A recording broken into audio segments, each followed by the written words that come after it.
Aquele beijo de Santana, estou aqui com... Yes! Aquele abraço pra vocês aí. E o nosso convidado especial de hoje, que é o nosso amigo... Luiz Henrique, gratidão estar com vocês aqui, boa noite, vamos pra cima.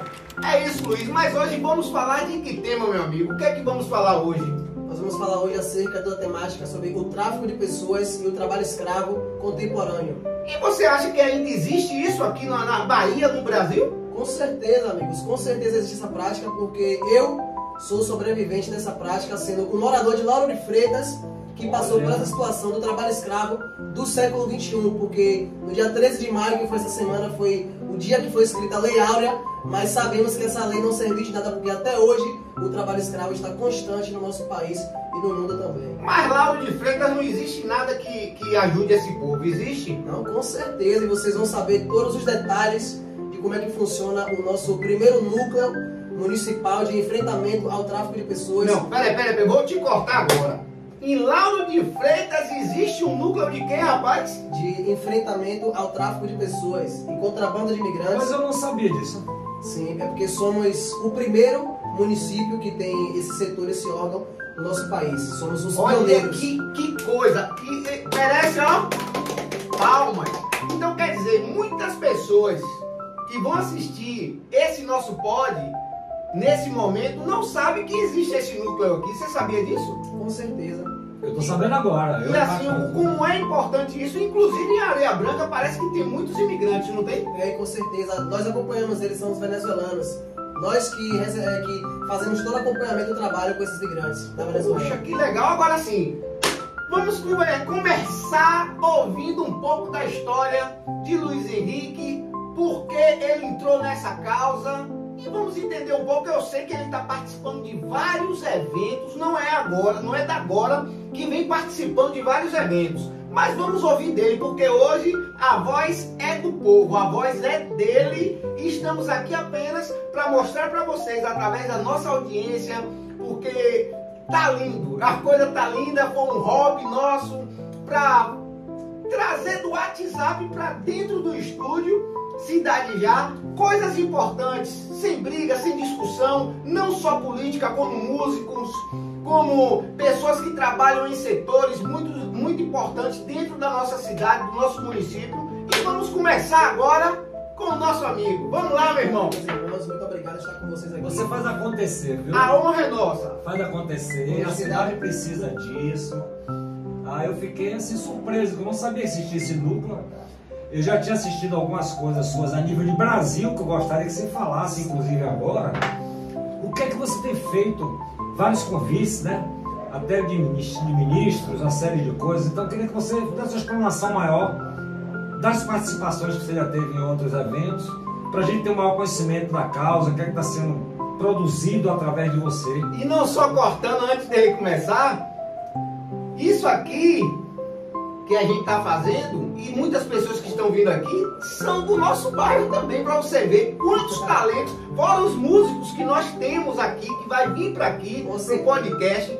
Isso é para vocês entenderem que cada bairro tem sua importância dentro do município e pessoas qualificadas hoje para exercer inúmeros trabalhos. Então vamos começar sem mais demandas, sem muita demora. Vamos lá, meu irmão. Vamos, gente. Boa noite a todos vocês. Para quem me conhece, para quem não me conhece, me chamo Luiz Henrique Santos Góes. Tenho 30 anos de idade, né? Apesar de não parecer. Tenho 30 anos de idade. Sou morador aqui de Lauro de Freitas, nascido e criado aqui na cidade. Sou do bairro do Chafariz, aqui em Lagoa dos Patos, da região. E quando eu recebi o convite para ir para o podcast, que eu cheguei aqui no estúdio, 10 casas próxima à minha casa, onde eu fui nascido e criado, né? Vizinho. Na porta de casa, onde eu fui nascido e criado. Essas pessoas são referência aqui no nosso município, que me conhecem desde criança. E estou aqui para trazer para vocês sobre a nossa temática do trabalho escravo contemporâneo do século XXI, onde eu faço parte hoje, né, como foi falado aqui, do primeiro núcleo da nossa cidade de Lauro de Freitas. É o primeiro município onde foi estabelecido pela nossa prefeita Moema Gramacho, onde teve uma grandiosíssima ideia de implantar esse primeiro setor municipal aqui em Lauro de Freitas, no nosso país, porque Em toda a esfera nacional, somos o primeiro município a ter esse setor municipal, juntamente com o meu coordenador, que é o Glaucio Moraes, o Pipo, que é o coordenador hoje que fundou esse núcleo junto com a prefeita Moema Gramacho, e meu antigo coordenador estadual de tráfico de pessoas, o Admar Fontes, que hoje já é a minha coordenadora Ildete. Foram essas 3 pessoas que tiveram essa ideia brilhante de poder fundar esse setor, né, que foi no ano de 2023, ano passado. Foram fundados no dia 27 de janeiro de 2023 e logo após, um mês depois, 30 dias, no dia 27 de fevereiro, foi quando eu, mais 200 homens daqui da Bahia, mais 10 amigos daqui do Lauro de Freitas, chegamos quando fomos resgatados pelo tráfico de pessoas e o trabalho escravo, onde estávamos inseridos lá no Rio Grande do Sul. Onde está tendo agora essa enchente. Quer dizer que você estava lá como vítima dessa situação? Isso, eu fui uma vítima do trabalho escravo. Olha para isso. Hoje sou um sobrevivente do trabalho escravo e hoje um ativista, um combatente direto, como agente fiscal de direitos humanos no nosso município, no setor do tráfico de pessoas. Olha que importante, que história linda, podemos dizer assim.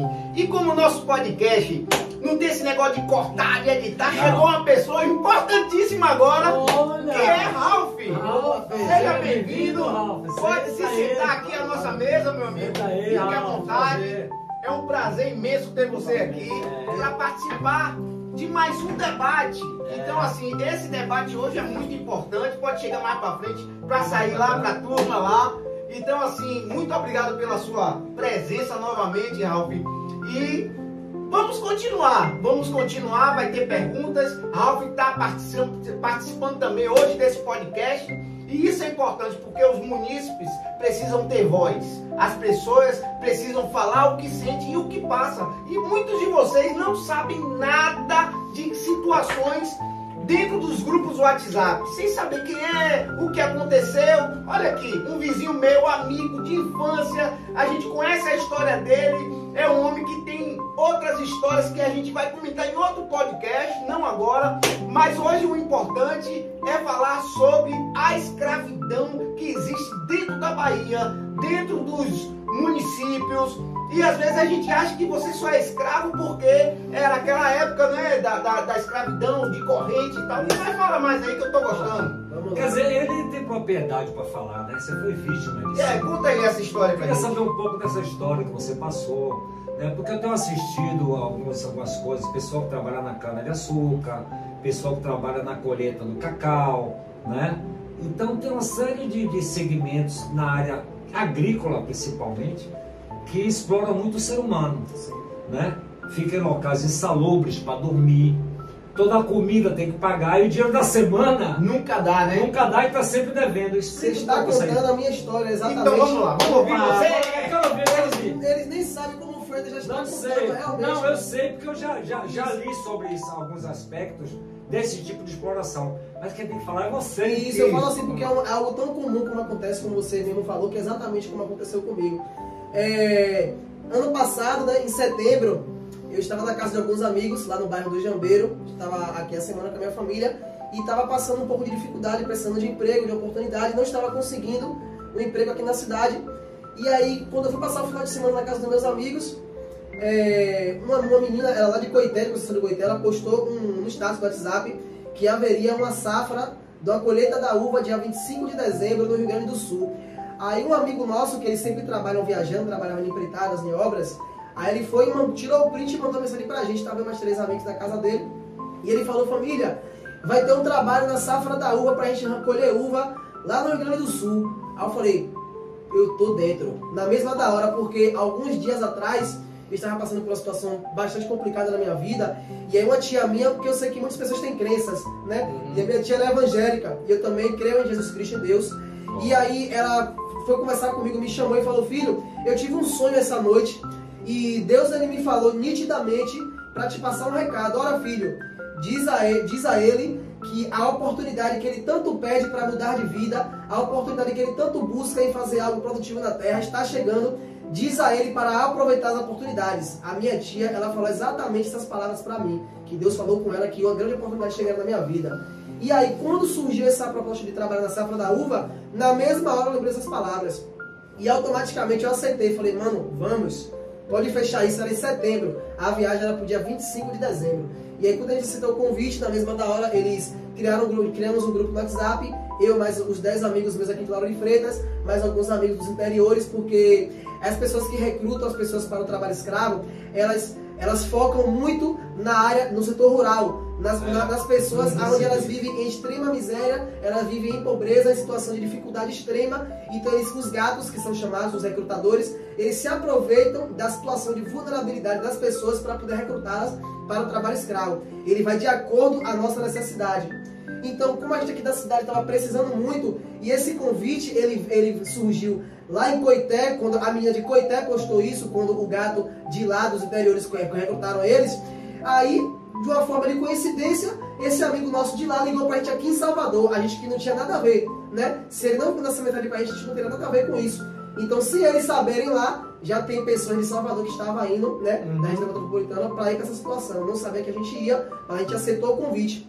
E aí juntaram 50 pessoas, fizemos um grupo no WhatsApp, aí as pessoas responsáveis pelo trabalho lá, né, que foi uma empresa terceirizada que contratou nosso serviço, eles criaram o grupo no WhatsApp, e a primeira coisa que nos chama a atenção que é, quando a gente sai do nosso convívio, da nossa família, do nosso lar, para trabalhar fora em outro estado, na cidade, o que seja, a primeira coisa que a gente se preocupa é o quê? Uma boa moradia, aonde a gente vai se alojar. Suporte, né? Isso, suporte, porque a gente vai ter que trabalhar e vai ter que ter um lugar bacana, top, pra gente descansar do nosso trabalho. Claro. Então, o que mais chamou a atenção da gente, assim que a gente entrou no grupo, a primeira coisa que eles fizeram foram colocar a foto de uma casa bem bonita, uma casa recém-construída, paredes todas brancas, colchões novos, camas novas, geladeira nova, fogão, micro-ondas, tudo de acessórios, máquina de lavar, que uma casa precisa, tudo novo. Que situação. Aí eles mandaram pra gente essas fotos, esses vídeos, pra nos dar aquela confiança de, poxa, a gente vai sair da nossa cidade, né, Alfred? Para atrair, né? A gente vai sair. São vendedores de ilusões, né? Isso. De ilusões, né? Então, por isso que eu tô contando com bastante detalhe pra vocês entenderem realmente como funciona todo o esquema desse, que é um esquema que é bastante comum entre eles, mas de formas diferentes que eles usam, né, pra atrair os nossos olhos e a nossa necessidade. E aí a gente ficou logo encantado, poxa, a gente vai pro Rio Grande do Sul, a proposta de R$4.000, 60 dias de trabalho, vamos ganhar R$2.000 a cada 30 dias, tá top, o salário mínimo lá em Salvador é 1.200, 1.300, né? Isso. Top demais, 60 dias rapidinho. A gente, vamos lá, vamos organizar as coisas, documentações, mandamos tudo ali, pegamos nossas documentações e tal, e a gente confirmado que ia, juntou 50 pessoas, aí íamos embarcar no ônibus dia 25 de dezembro, só que aí adiaram para janeiro. Vai no Natal? E a gente ia viajar em Natal, prêmio Natal, dia 25 a gente ia viajar, só que aí tem um problema com o transporte, e aí fomos dia 2. Aí fomos para a Feira de Santana, e aí pegamos o ônibus, porque a empresa fretou o ônibus para poder levar, porque durante os 60 dias que passamos lá de sofrimento, foram 4 ônibus. A cada 15 dias era 50 homens. 50 homens. A cada 15 dias chegavam 50 homens. Então, eu praticamente fui uma das primeiras pessoas em setembro a aceitar o convite por conta desse propósito, que hoje eu vejo a mudança que está acontecendo, né? Eu fui uma das primeiras pessoas a aceitar, fui uma das primeiras pessoas a embarcar no ônibus e fui uma das primeiras pessoas a entrar no alojamento quando chegamos lá. E a primeira coisa que eu observei quando que tinha algo de errado sobre esse trabalho... E a foto não batia com o lugar. Foi no ônibus, né? Foi no ônibus, a gente entrou no ônibus, então, na minha consciência, no meu entendimento de ser humano, de necessidade que o ser humano precisa, né? Para comer, se alimentar, claro, né? E beber, vamos lá. A gente entrou no ônibus e a gente perguntou se ia ter assistência para a gente ter alimentação até a viagem, foram 4 dias de viagem no ônibus. Olha, e aí quando eles disseram que ia ter tudo certinho, organizado, quando chegou no ônibus a gente procurou saber com o rapaz do ônibus, o motorista, e rapaz, não me foi informado nada. Então a gente, infelizmente, a gente teve que viajar 4 dias com o nosso próprio bolso. Então a gente sabe que a maioria das pessoas vieram do interior, passando dificuldade extrema, passando fome. Muitos ali chegaram no ônibus com fome para poder ir chegar lá. Que coisa absurda. Então teve pessoas que se preveniram, pegaram algum dinheirinho trocado, compraram os biscoitos creme crack, os biscoitos doce, um cafezinho para fazer um rápido ali com água, né, um suco, um Nescau, um leite, para se prevenir, porque a gente não sabia. Começou o sofrimento já dentro do ônibus. Já dentro do ônibus, só para vocês terem Rapaz, do detalhe do início de tudo. E aí, quando estávamos no ônibus, muitos estavam passando muita fome e dificuldade. E aí, nós nos uníamos lá dentro mesmo, já do ônibus, pessoas que nunca se viram, nunca se conheceram, nunca se viram. Ali mesmo, já nos unimos, porque quem tinha um pouquinho ajudava aquele que não tinha. Quem tinha um dinheiro, quando parava no posto rodoviário, em algum lugar, comprava um pão, uma mortadela, porque era muita gente e tínhamos poucos recursos. Então, aquele pouquinho que a gente tinha, a gente economizava o máximo para que todo mundo pudesse se alimentar. Então, já nos uníamos ali, nos conhecemos já naqueles 3 primeiros dias de viagem. E aí chegamos lá no Rio Grande do Sul. Então já foi o nosso primeiro desafio. Nós... Tudo isso contando. Na verdade, você já tinha percebido o precipício, né? Isso, já percebi, porque, como eu falei, né, agora há pouco, eles têm o costume de pegar pessoas que vivem em extrema pobreza nos interiores. Pessoas que não têm entendimento de escolaridade, pessoas analfabetas, pessoas que passam fome, que não têm nenhum conhecimento sobre as leis trabalhistas, não é isso? Como a gente aqui na cidade grande tem. Claro. Então, pessoas de Salvador já estavam ali na primeira levada. O restante era só 40 homens de interior e 10 homens que estavam comigo de Salvador. Foram 10 de Salvador, daqui de Lauro de Freitas. Foram as primeiras pessoas da cidade que foram. Foi o resto do interior e a gente daqui da cidade. Chegamos lá, teve a reunião certinho. Quando entrou no alojamento, que eu botei os pés no alojamento, era um alojamento de 3 andares. Fomos para o subsolo, porque lá como é Serra Gaúcha, muitas casas eles constroem de estilo italiano, né? Naquela época da Itália, na França, e eles fazem casas subterrâneas. Aí o primeiro andar que a gente foi, os primeiros que chegaram, era uma parte subterrânea. E quando entramos no alojamento, aí despertou em mim que tinha algo errado novamente. Eu estava meio arrascada, porque eu lembrei dos grupos do WhatsApp, das fotos que eles mandaram pra gente da casa, do alojamento bonito, tudo lindo, novo. Quando a gente chegou lá, parecia um presídio, parecia uma cadeia pública. Rapaz, Que situação. Total estado de calamidade, as paredes todas rachadas, com infiltrações, pingueiros, goteiras, mofos, tudo mofado, aquelas crostas verdes de mofo assim mesmo, de poeira, muita poeira, muita infiltração, tudo manchado as paredes, as camas. Pela revelação que você teve de uma tia sua, foi um aprendizado para você, porque às vezes não, a maioria das vezes, acontecem situações em nossas vidas que é para aprendermos e para que você tenha lá na frente algo como hoje você está tendo aqui. superação, Entendeu? né? Não só a superação, mas assim, Deus permite que as coisas aconteçam Muito forte. para que depois você consiga falar sobre isso que estamos vendo hoje aqui. Exatamente. E que é uma experiência para todos vocês que estão assistindo o podcast Cidade Já. Então isso assim, é tão impactante quando eu falo uma bomba, porque é uma bomba. Existe esse sistema dentro dos municípios, das cidades, das empresas, na política, em tudo. Até uma servidora, não vou botar servidora, não, vou botar assim, uma auxiliar de casa. Recentemente nós vimos que uma senhora que trabalhava numa casa, durante anos não podia nem sair para ver a família. E não recebia nem o seu valor. E comia muito mal. Se pegasse uma fruta na fruteira dentro da cozinha, ela era punida. Então assim, e hoje estamos aqui com a prova viva, que é o nosso amigo Luiz Henrique, que hoje está passando para vocês toda a situação e vamos ouvir muito mais coisas e até onde ele vai. Porque assim, o progresso das pessoas começa assim. A pessoa começa lá embaixo, é a permissão de Deus, quando eu falo aqui. Provação, né? Então ele passou por isso tudo e daqui um dia ele vai para outros países. Será que vai?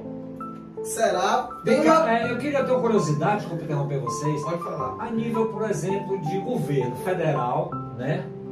Porque no município eu fiquei surpreso de ter esse suporte. Esse núcleo. Esse núcleo, que eu acho muito importante. Agora, a nível de governo, você me falou que vai estar com ministros, com outras autoridades. Esteve agora recentemente, não Você foi? fala um pouquinho disso Depois aí. do resgate. O que é que você, a nível de, por exemplo, de Ministério da Justiça, com relação a punir essas pessoas que exercem esse tipo de coisa, tipo os coiotes, né? Sim, como sim. tem lá no México, né?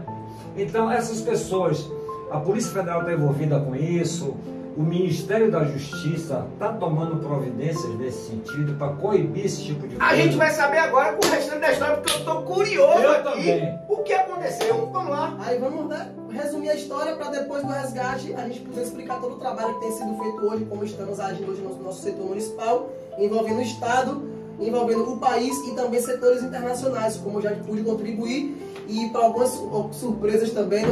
Vamos contar surpresa já já.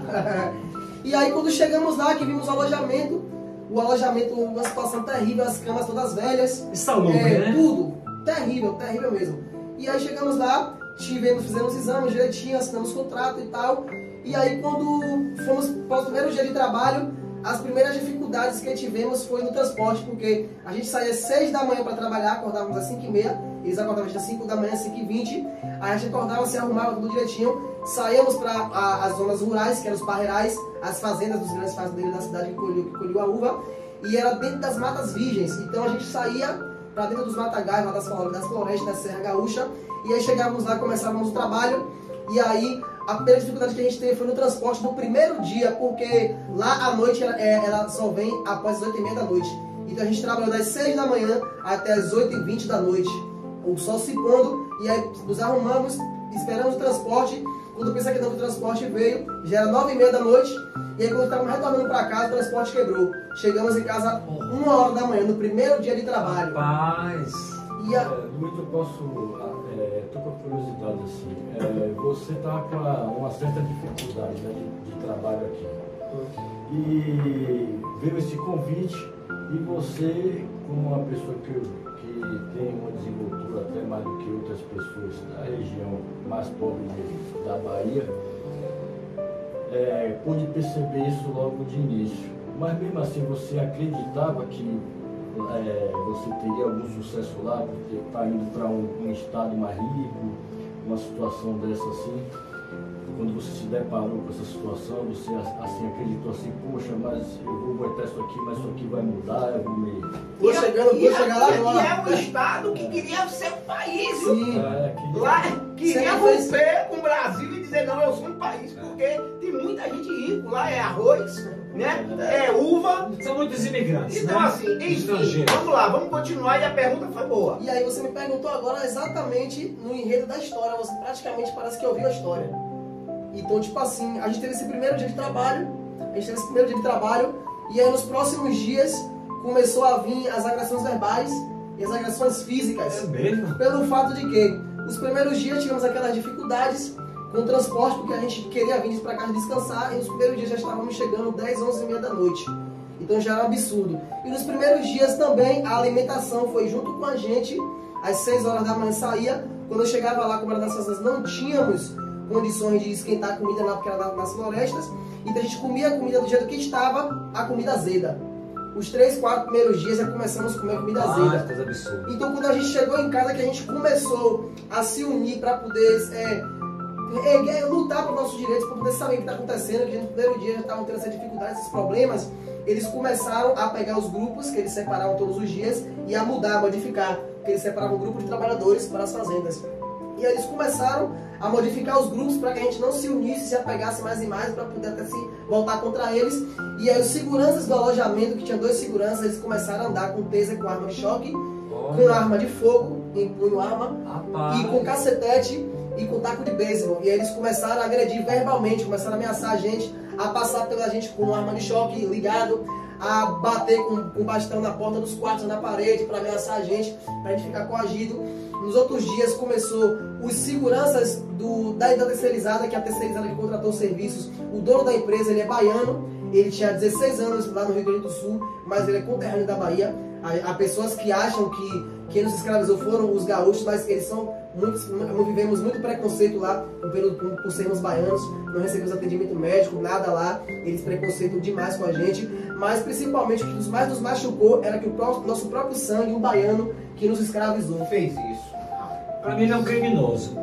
Pra mim ele é um criminoso.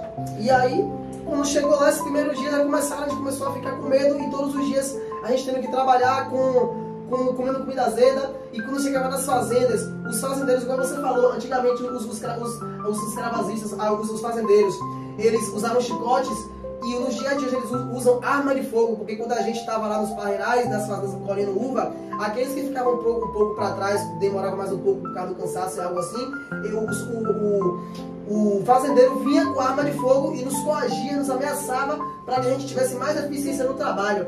Muitas vezes ele pegava um dos nossos amigos e impressava na parede de algum lugar assim com a arma na cara e aí ameaçava que tinha de trabalhar mesmo. Aí o cara alegava que estava doente, estava passando mal. Daqui a pouco ele, nada, você está fingindo, está mentindo, bora baiano, o baiano tem que se... Né? Baiano tem que sofrer mesmo, bora baiano trabalhar. Nos chamava de demônios, eles nos chamavam muito de demônios, com essa nomenclatura, de laelas, xingavam nomes terríveis, pesados. Isso acontece no Brasil, minha gente. Em pleno século XXI. Nós estamos aqui com uma pessoa que passou por isso. Pode continuar, amigo. E aí, cada dia que foi passando a situação foi ficando pior, porque ele prestava serviço para os fazendeiros e para as vinícolas também, que é a Aurora, a Garibaldi e a Salton, que são os maiores fornecedores de vinho, de suco de uva hoje do mundo, né? Que exportam para todos os países do mundo. Então tem muitas pessoas que não sabem que hoje, não só no Brasil, mas no mundo inteiro, bebe vinho e bebe suco com o sangue e o suor do trabalho escravo de pessoas hoje. Doloroso, isso é criminoso. Agora me diga uma coisa, uma curiosidade que eu tenho. E os órgãos de fiscalização, esses poderosos, eles estão acima da lei? A polícia não entrou, na Polícia Federal não entrou? Vamos chegar lá agora. É isso que eu tenho a curiosidade de saber. E aí, quando a gente queria ir na delegacia fazer uma denúncia, a gente pôde perceber dias após que dentro dos seguranças da empresa terceirizada, tinha um policial da Brigada Militar da cidade, que era um dos chefes da polícia de lá, que trabalhava diretamente para o dono da empresa. Então ele tinha horário de serviço dentro da polícia e horários que ele trabalhava como segurança do dono da empresa. Como uma máfia, também. Isso é uma máfia. Para mim isso é uma máfia. A prostituição é igual a questão das mulheres que são iludidas para sair do país, achando que lá vai ter alguma coisa e isso aconteceu na Espanha, inclusive. E o que mais? Fala aí. E aí, a gente, quando foi tentar denunciar, a gente foi saber que a Brigada Militar da cidade inteira trabalhava com ele, prestava serviço para ele, porque ele é desembargador da cidade. Então ele tem muita bagagem, como você acabou de perguntar, as leis. Muitas pessoas que estão dentro hoje da política, pessoas que estão nos setores políticos, né, como deputados, vereadores e muitos outros cargos grandes hoje da política, que mais comentam essa prática também. Por isso que, infelizmente, hoje no Brasil, essas políticas públicas relacionadas ao tráfico de pessoas não é muito abordada e citada. Não avança, não avança isso, não avança por conta disso, que muitos grandiosos da política hoje também. Olha, chega mais um pouquinho para frente pra gente sair ali na... Repita a sua pergunta aí. Não, é isso, é porque assim...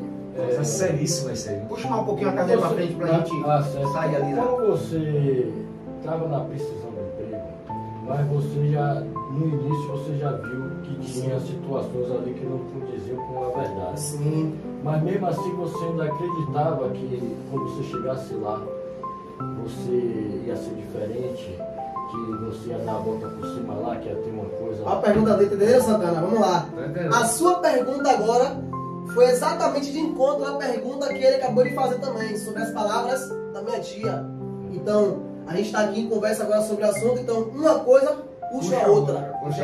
Então, tudo por isso eu estou respondendo a vocês, tudo de acordo. Por isso que eu estou fazendo a pergunta, porque a pessoa assim, quando vê você, Luiz, vê que você é uma pessoa bem desenrolada, que você não é uma pessoa sem cultura, sem ter informação.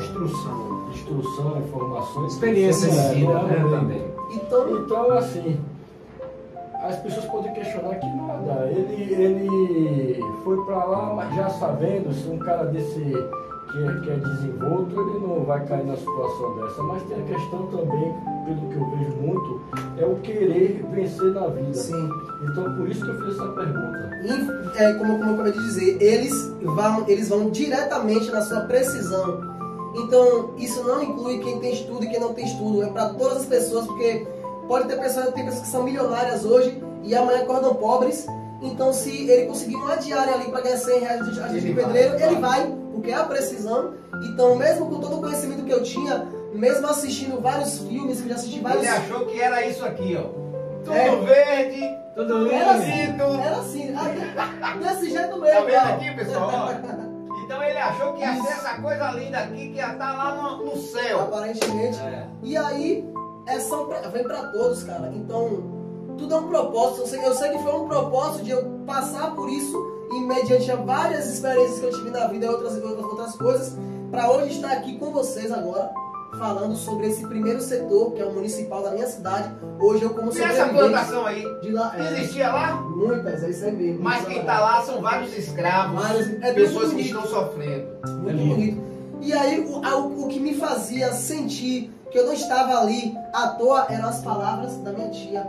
As palavras que ela falou pra mim, que a oportunidade viria, eram as palavras que me consolavam e consolavam os meus irmãos que estavam lá, porque muitos não tinham condições de ir embora, mas eles pensavam em ir embora e dar um jeito de ir, porque a passagem era mais de R$2.000 para vir embora, mediante vários sofrimentos que já estávamos vivendo todos os dias. Vamos lá, acordar cedo, que a gente acordava cedo, eles arrombando as portas com a arma de choque para a gente acordar para trabalhar, a gente saía com a nossa comida junto, chegava lá, a gente tinha que almoçar aquela comida azeda. Quando voltávamos para casa, chegávamos sempre às meia-noite, 11 horas da noite, para poder jantar a comida que eles serviam lá, que eles colocavam nos marmitex, expostos a moscas, a bichos, a alojamento. A gente chegava, tinha que pegar aquela marmita já com a comida para comer do jeito que estava ali exposto mesmo. A gente não tinha nem um minuto de paz, porque todos os dias eles pancavam pessoas lá dentro do alojamento, amigos nossos. Então foram muitos dias de sofrimento.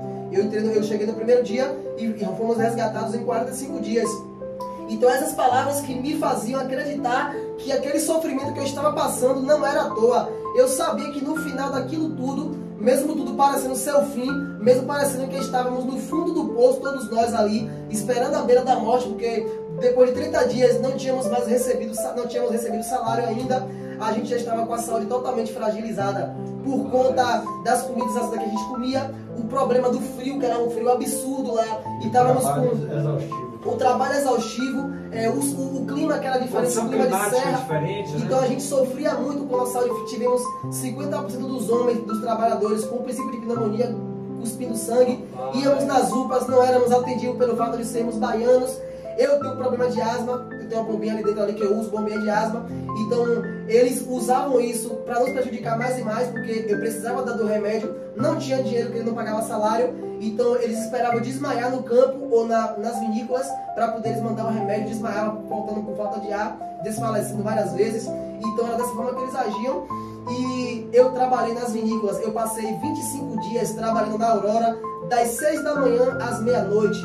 Durante 25 dias interruptíveis, eles me deixavam às 6 da manhã e eu voltava para casa às meia-noite, chegava 1 hora da manhã com o transporte a buscar. E aí eles disseram que não sabiam de nada, como se todos nós que estávamos lá dentro das vinícolas também conversávamos com os funcionários conversavam com os encarregados e os chefes, então eles têm essa prática todos os anos. Mas você chupou muita uva? Eu chupei tanta uva. A gente tem que descontrair um pouquinho, meu povo, porque o negócio é sério, e chega a gente fica nervoso com a situação. Mas, Ralf, pela pergunta que você fez, a colocação que Santana teve, eu acho que isso valeu muito também para você. E houve a superação na sua vida. Hoje você faz parte de um núcleo importantíssimo, né? Então você vê qual é o propósito. Você teve, o município abraçou sua causa, pelo visto, né?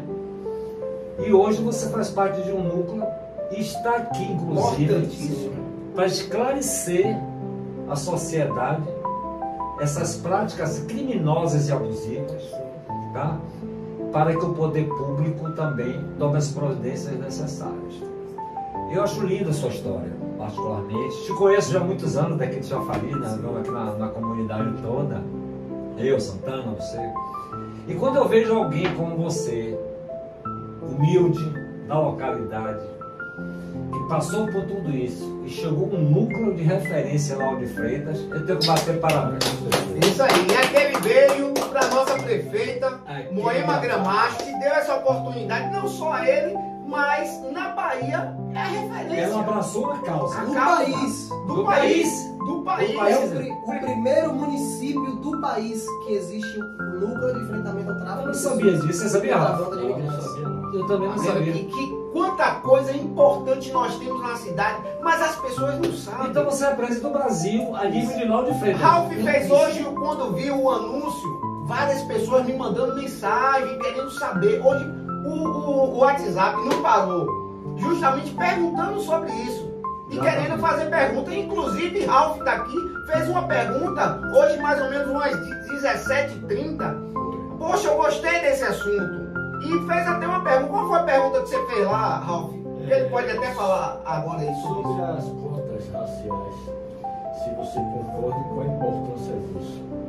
porque a pergunta também, pelo fato da polarização que tem hoje na nossa política, que uma parcela da sociedade acha que não é importante, e quem passa o que passou, ou quem tem um conhecimento da causa, acha de uma importância extrema você ter uma cota racial, por conta dessas situações que já tivemos no passado e que até hoje, com o seu depoimento aí, ainda acontece muito no nosso país. Eu queria que você falasse um pouco sobre isso aí. Tem muita gente que não entende de cota racial, você pode explicar para o pessoal, né? Sobre cotas raciais, para o pessoal que não entende, para a gente... Cota racial, no meu entender, né, porque cada um interpreta uma lei ou um projeto de forma diferente, uma reparação para as pessoas que tiveram em situações de escravidão e que no nosso país vem, infelizmente, do afrodescendente. E para poder chegar um pouco da igualdade. Sim. Então essa questão de cor não importa, então. Não importa. Importa sim. Então nesse caso dele, tinha muitos negros, no caso, lá. 90%. É mesmo? Dos 210 trabalhadores, eu acho que 200 eram negros, eu acho. Olha só. Mas quer dizer, ainda há além das atrocidades, que eu considero essas atrocidades, ainda vem explorar também a questão do negro. A maioria hoje dos escravos da Idade Moderna são de pessoas negras, não só quando era na época da escravidão. Hoje também, a maioria das pessoas trabalhadoras resgatadas do trabalho escravo doméstico, trabalho de campo, ou que seja, são pessoas negras, a maioria. E até teve um projeto que lançou agora o presidente Lula junto com o ministro Silvio de Almeida, a Juventude Negra Viva. São de cotas raciais para todos os jovens que têm projetos ou lutam por algo hoje, pessoas negras no Brasil hoje, que foi, acho que tem uns 2 meses. Para aperfeiçoamento, para a educação, não é isso? Para os negros, né? Então estamos nessa luta e acredito que iremos vencer essa parte. Vamos agora para o seu resgate, porque o nosso tempo é pouco. Então assim, a gente vai ter outro podcast falando muita coisa sobre isso, porque é um assunto, podemos dizer que quase infinito. Então vamos falar agora sobre o seu resgate, sobre sua chegada na Bahia e sobre os seus projetos futuros. Como foi a situação do nosso resgate? Chegou um período de 40 dias mais ou menos, e quando já tinha os 200 trabalhadores lá, os últimos que chegaram foram 50 baianos, porque eles não tinham mais demanda de pessoas do interior para levar para lá. Então convidou um rapaz de Salvador, conhecimento, que ele levou 50 pessoas de Salvador para lá, para Rio Grande do Sul. Foi um ônibus com 50 pessoas de Salvador, o último ônibus, porque não conseguiram mais pessoas do interior. Essa aí foi a queda deles. Então tudo faz parte do propósito, né? Então foram primeiras pessoas, eu e os amigos lá de Freitas, no final chegou mais 50 homens. Então eu sei que eu fui primeiro para poder ver do início ao fim tudo que aconteceu, para hoje estar contando para vocês aqui. E aí eles começaram a fornecer para a gente fardas molhadas. Lá o frio era extremo, frio absurdo. A gente já com 50% dos trabalhadores doando sangue com princípio de pneumonia. E aí estávamos agora nesse estágio de trabalhar com fardas molhadas, todos os dias. E aí alguns amigos de Salvador que chegaram, já tinham uns 7, 8 dias, eles fizeram um vídeo e denunciaram, ligaram para o Ministério Público do Trabalho. E aí eles ligaram para a empresa, para notificar sobre essa situação. E aí na mesma hora, quando chegaram em casa, no alojamento, que voltaram para lá, o dono da empresa mandou os seguranças da empresa, os motoristas e os encarregados de segurança do alojamento, pegar eles e dar um maçarico neles. Pegaram os meninos lá no quarto do alojamento, fizeram uma série de torturas dele, mordidas, pontapés, chute, soco, arma de choque, taco de beisebol, tudo que você puder imaginar. Os meninos ficaram completamente deformados. E aí eles desceram, mais de 10 homens da empresa desceram e para buscar outro amigo nosso que estava lá no andar de baixo, no meu andar, no subterrâneo. E aí nessa hora que eles desceram, que estavam batendo no rapaz embaixo, que a gente chegou para tentar separar, fazer alguma coisa, os meninos que foram espancados em cima fugiram pela janela do alojamento. Aí eles passaram das 8 da noite que eles foram espancados até a madrugada, ao amanhecer, conseguiram chegar na cidade vizinha, na cidade de Caxias do Sul. E aí quando eles chegaram lá na estrada, por dentro dos matos, correndo, fugindo, buscando socorro, eles se encontraram no posto da Polícia Rodoviária Federal. Na mesma hora eles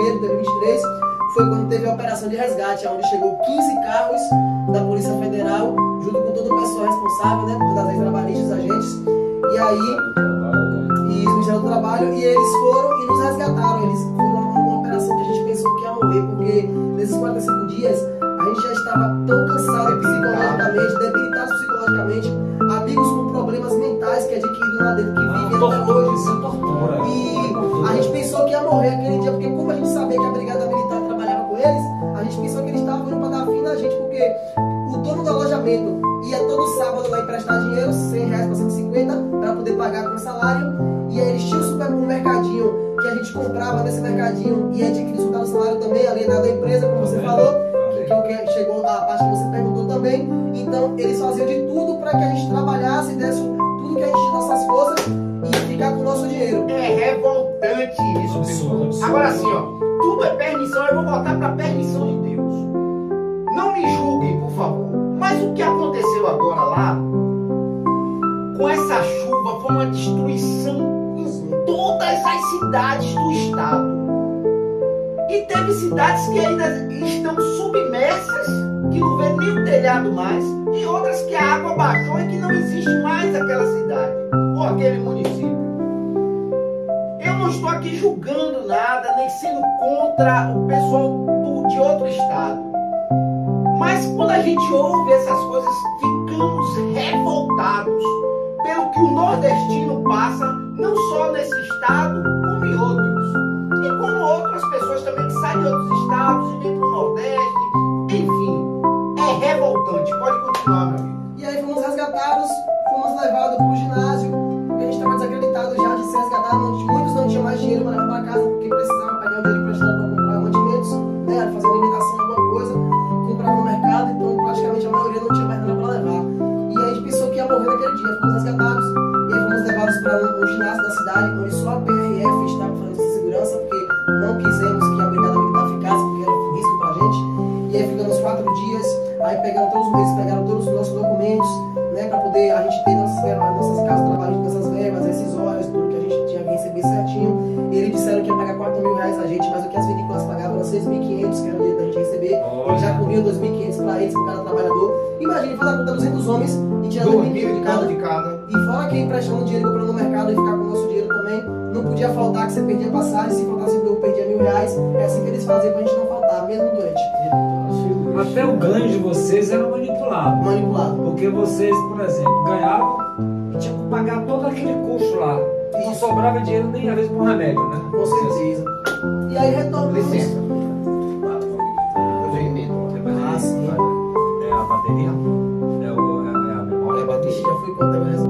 Dentro da organização, e o dinheiro que era pretendido pagar, eles te dão um empréstimo para você comprar por ali mesmo, na região com eles, e pedindo de sair, tudo Isso. bem esquematizado mesmo para a pessoa ficar. Uma logística de Uma crime, trama isso. mesmo. miliciando os bravos. Bem dessa forma mesmo. Então é toda uma logística que eles têm e uma prática que já era de 15 anos. E É aí, um cárcere. Isso pra mim é cárcere privado. Isso. E aí estávamos no ginásio, resolveu tudo certinho. Aí voltamos para a Bahia, né? Agora chegando na parte do propósito, né? Das Sim, palavras sim. que você falou, que a minha tia falou que aquilo que aquela transformação, a oportunidade que você buscava, você ficasse atento. Então foi essas palavras que me sustentou até o fim. Então quando eu estava voltando do resgate, eu estava no ônibus, essas palavras martelavam na minha mente. Por quê? Eu estava lá mesmo sofrendo, mas só que eu falava, rapaz, quando acabar esse trabalho aqui, vou procurar um trabalho aqui no Rio Grande do Sul, porque o salário aqui é bom, e aí eu vou conseguir recuperar o que eu perdi e construir uma vida aqui mesmo, depois eu volto para a Bahia. Foi o meu plano, porque eu aluguei uma casa com 4 amigos, a gente alugou uma casa, já reprogramou, tinha um dinheiro guardado que a gente tinha pegado os empréstimos, para poder deixar, a gente guardou, juntamos, que a gente não recebeu salário, mas pegamos o empréstimo, né? Juntamos, alugamos uma casa, deixamos alugada, para quando acabasse a safra, passamos para casa, fizemos a entrevista em um hotel grande lá, e estávamos contratados para trabalhar nesse hotel. Então eu já tinha feito entrevista e tudo. Então, mesmo sofrendo, eu pensava, vou ficar na cidade aqui para poder eu tentar buscar uma renda boa. Salário de R$2.500 eu recebi. Tudo certo. Só que quando Deus quer, não é a gente que manda, né? Então a gente voltou para Salvador, para Bahia.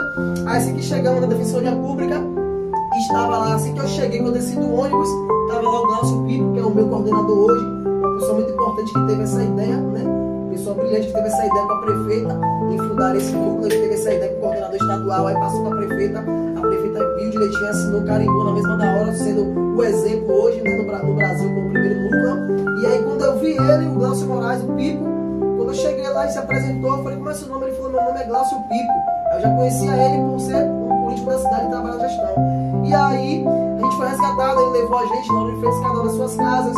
Aí o trabalho do núcleo foi esse. Assim que chegamos, eles estavam na Defensoria Pública nos esperando às 10 da noite. Estava o coordenador, porque o núcleo ele é formado dessa forma. É formado pelo coordenador, que é o Glaucio Moraes, o Pipo, formado pelo jurídico, que é o advogado, pelo assistente social e pela psicóloga, que são essas três pessoas que não tem nenhum tipo de hierarquia entre eles. Os três são subordinados ao coordenador. Eles seguem tudo que o coordenador orienta. E então o jurídico fez todo o trabalho com a gente, para a gente saber todos os nossos direitos, o que tínhamos que receber. A psicóloga, ela fez todo o trabalho psicológico com a gente de acompanhamento, porque dos 200 homens vieram vários que hoje têm atestados psiquiátricos, não são as mesmas pessoas, porque com todo o sofrimento que passamos, hoje tem pessoas que têm atestado hoje mesmo de loucura, que tomam remédios controlados pelas coisas que sofremos lá, porque eu encurtei a história, mas é uma história muito longa, muito grande, terrível, de detalhes. E tivemos todo o problema, a assistência também de médico, a gente foi na UPA, teve todos os exames, fizemos exame raio-x, problema, alguns estavam com problema no dente, fizeram procedimentos bucais também nos dentes. A gente teve assistente social que nos deu todo o apoio e suporte para a gente fazer documentos novos, porque nossos documentos todos ficaram retidos lá, que eles retiram nossos documentos. Então esse é o trabalho exemplificado de fluxo de pós-resgate, com todos os trabalhadores que estão nessa situação de resgate, para eles voltarem a se reinserir, porque quando a gente volta do trabalho escravo, a gente está renascendo como uma fênix, porque a gente passa por aquilo, é um trauma terrível, profundo. Então quando a gente volta à nossa realidade, é um pouco difícil a gente tentar retornar à nossa realidade, se adaptar. Então, restabelecer a sua dignidade, né? Condicionado a como se fosse animais. Isso, então tem esse trabalho. Então, infelizmente, essas políticas públicas relacionadas ao tráfico de pessoas é muito defasada hoje no Brasil, é muito pouco comentada, é muito pouco pautada pelo fato de grandes e poderosos hoje praticarem muito isso, serem grandes políticos e fazendeiros que trabalham com essa prática. Como a gente viu o caso do vereador de Caxias do Sul, quando a gente foi resgatado, o que ele fez? Falou dos baianos, com aquele discurso profundo de ódio que a gente viu na face dele, o ódio falando dos baianos, porque ele também é um dos fazendeiros que fazem essa prática e cometem essa prática. Então ele representou a maioria dos políticos e grandes empresários de lá que fazem essa prática, que cometem o tráfico de pessoas. Agora a maior ironia, né? Hoje os nordestinos que está salvando e ajudando, mandando alimento, mandando água. Eu acho que você fez alguma coisa nesse sentido agora para lá para o Rio Grande do Sul, em ajuda, não? Ou fez parte de algum movimento desse tipo? Não, eu fiz algumas divulgações com alguns amigos que estavam arrecadando. Exato, eu percebi isso aí. Para você ver, né? Diante do que você passou. Então, e lá a nossa igreja lá agora levantou em um dia só 10 mil reais. Não, rapaz, a humilhação. Para mandar lá para um pastor para ajudar o povo da igreja. Para você ver, a humilhação que o nordestino sempre passou no Sudeste, né? No Sul-Sudeste. E hoje é o nordestino que está ajudando esse povo. Está retribuindo a maléfica com a coisa benéfica e com amor, com né? amor, com empatia. Olha, eu gostei muito, eu acho que o tempo até curto, né? Muito curto. Então, assim, pra você, justamente é isso que eu ia falar agora. É um assunto emocionante. É um assunto que hoje recebi, como eu falei, ligações até de pessoas que estão querendo vir aqui, e tem até 2 venezuelanos que querem vir no podcast falar sobre a vida lá. Agora quem vai traduzir vai ser ele, porque ele vai traduzir. Você vai tradução. Então, assim, são essas situações, mas hoje a gente vai falar também, já para finalizar, ele já chegou, está aqui com a gente, já está hoje trabalhando no núcleo, ajudando outras pessoas nesse sentido. Tem recebido convites, inúmeros convites para palestras. Participou de uma palestra agora com Sakamoto. Leonardo Sakamoto, jornalista importante. Jornalista Sakamoto, que conhece, tem uma experiência grande sobre esse assunto. E a notícia melhor que ele foi convidado para onde, meu amigo? Que está já para finalizar, daqui um dia vamos ver ele de avião em outro país. pra Mas cima. fala aí pra gente aí agora. Fala aí. O convite que eu recebi foi hoje, assim que antes de eu vir pro podcast, às 5 horas da tarde, aí eu recebi um e-mail, foi de um programa de sobreviventes internacional que eu fiz parte em agosto. Agora aqui na Bahia vieram 15 pessoas de outros países diferentes fazer com alguns sobreviventes do Brasil uma pauta sobre a contribuição das nossas experiências para essa pauta que eles usam hoje internacionalmente falando, né? É um setor muito importante, a Aliança de Sobreviventes. Foi feito um convite para o Congresso Nacional que vai haver no Quênia agora. Olha aí! No Quênia, na Angola, na cidade de Nairobi, no Quênia, ali perto da Angola, ali próximo na região africana, ali do hemisfério africano, né? Outro país, a primeira viagem internacional, porque eu fiz algumas viagens já nacional, aqui depois que eu cheguei do resgate, a prefeita ela nos trouxe, nos colocou hoje para trabalhar no núcleo, ser hoje um representante no país hoje do setor, e ela deu trabalho a todos os trabalhadores aqui na Lauro de Freitas, foi algo excelente, mesmo após o resgate, todo o trabalho daqui eu vi alguma coisa nesse sentido. Ela deu emprego para os 10 trabalhadores, mas eu fui o único que hoje trabalho representando o núcleo, hoje no país e internacionalmente. E aí, no dia 1º, em julho, que temos a campanha do Coração Azul, né? Que é esse brochezinho que eu uso aqui. Tô vendo aí, eu ia te perguntar sobre isso aí, esse Coração Azul. Esse brochezinho que eu uso, que é do Coração Azul, que é contra o tráfico de pessoas.